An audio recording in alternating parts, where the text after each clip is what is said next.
KZC की chairman की युमदा bomb लांगसिलमली कुकीजौ council KZC की चेयरमैन हेनलियन थांगलेट की युमदा ngarang numidang pung nipalom tabada masa khangdaw sing langsinduna attack chatharam lahiri amaromda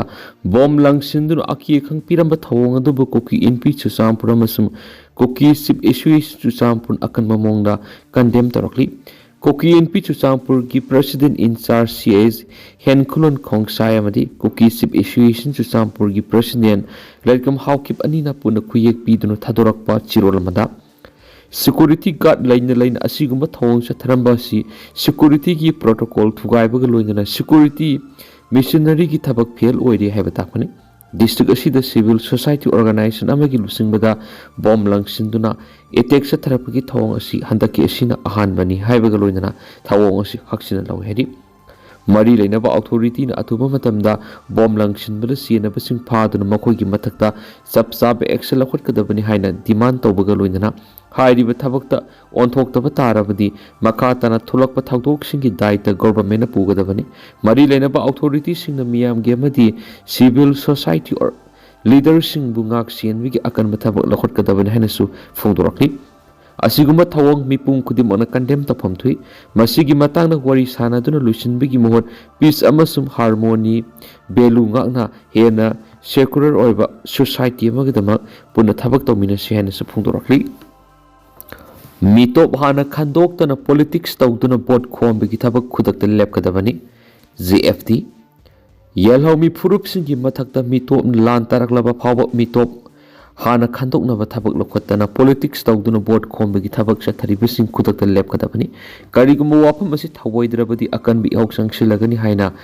Campaign for Just and Fair Delimitation ZFD ki convener Zetendra Ningombam akan wafam thamkri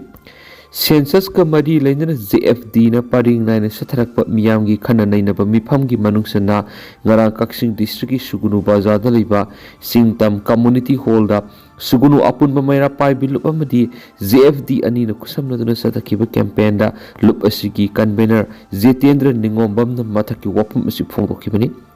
campaign adura maikai adumgi Maira Pai bi amadi club singi maru oiba lusingba kyana saruk yaki Zetendra Ningombam na makhatara duna hai mikok thibigi thabasi malemgi mafam kya leiba aduna leiba migi masing khangdok tuna sakot tharangi thabak pekhanaba haiduna mikok thibigi thabasi satharibani India ra sukumza English ngamaga samapanga marfuga mathuidigi hoduna sahi tara khudingi mikok thibigi thabak sathaduna lakli mikok thibigi thabasi afaba khongthang ama oirabasu lamdam asigi miyamna thinglibigi maramdi lamdam asida kumza English ngamaga samapan gi yankhai ga mathugi matungda lakpa mitop sing hana khandokpa amadi NRC natragana manaba satna kanglon ama satnaraba matungda state asida mikok thibigi thabak tobiyu haijabani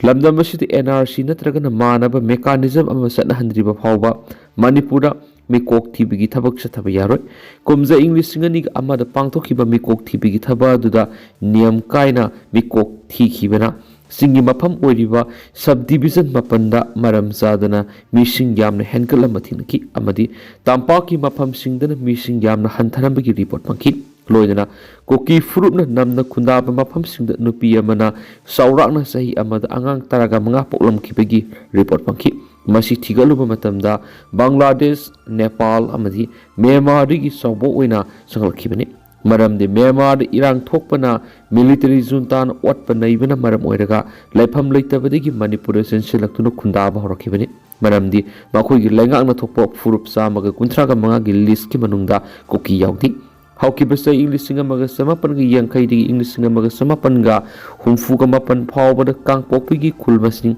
samaga humdraga mapaleramki adubo kumza English ngani ga taraga mathoidana khulmasing sawnga ga humdraga manga leramki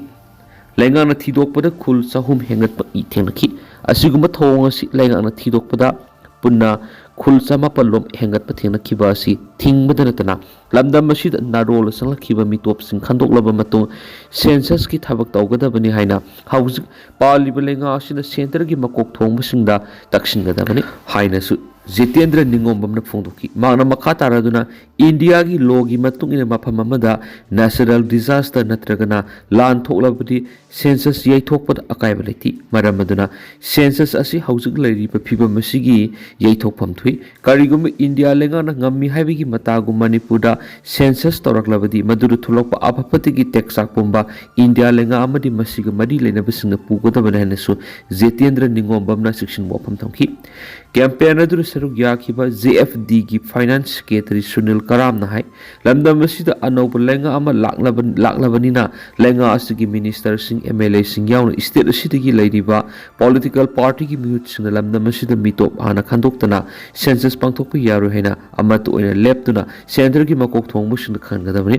ꯍꯧꯖꯤꯛ ꯂꯩꯔꯤꯕ ꯃꯅꯤꯄꯨꯔꯒꯤ ꯐꯤꯚꯝ ꯑꯁꯤꯗ census ꯇꯧꯕ ꯃꯇꯝ ꯆꯥꯗꯦ ꯇꯧꯕ ꯇꯥꯔꯕꯁꯨ ꯂꯝꯗꯝ ꯑꯁꯤꯗ NRC ꯅꯠꯇ꯭ꯔꯒꯅ ꯃꯥꯟꯅꯕ ꯃꯦꯀꯥꯅꯤꯖꯝ ꯆꯠꯅꯔꯕ ꯃꯇꯨꯡꯗ ꯄꯥꯡꯊꯣꯛꯀꯗꯕꯅꯤ ꯍꯥꯏꯅ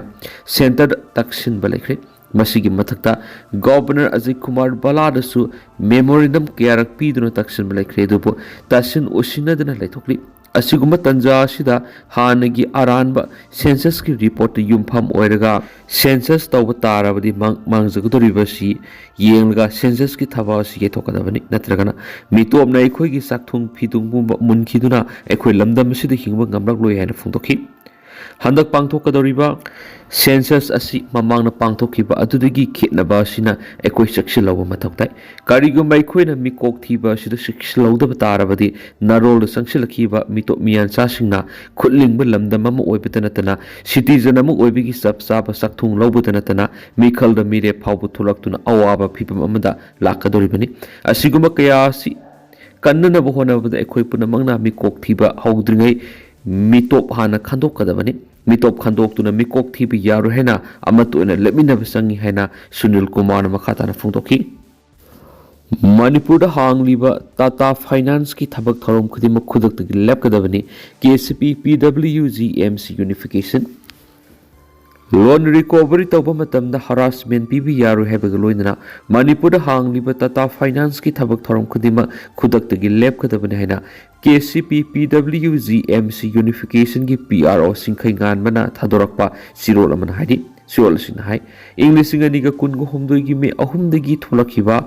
सिनकोकी जौगी जालेंगम प्रोजेक्ट न मरम ओरगा मियामगी सेटमिलोन असि करamba फिबमदा लैरि हाबसि मियामना खंगनरबो वफमनि अदुबो लायरबा नोमगी सुरगा साजबा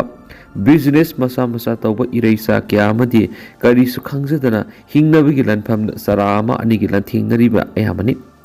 लानसिगी सैथिंग सिदंगसि कॉर्पोरेटर सलाइरिबो खुनाय सिदसु अमुक हेना खम थेंगना वहल्ले हाबदा हेमबद होय कॉर्पोरेट वाल नंगसी पीरिब सैथिंग असि एकुइ खुदिमंगना खंगजिन तंगाई फद्रबमनि असि फावबदा इंडिया दा बैंक अमदि फाइनेंशियल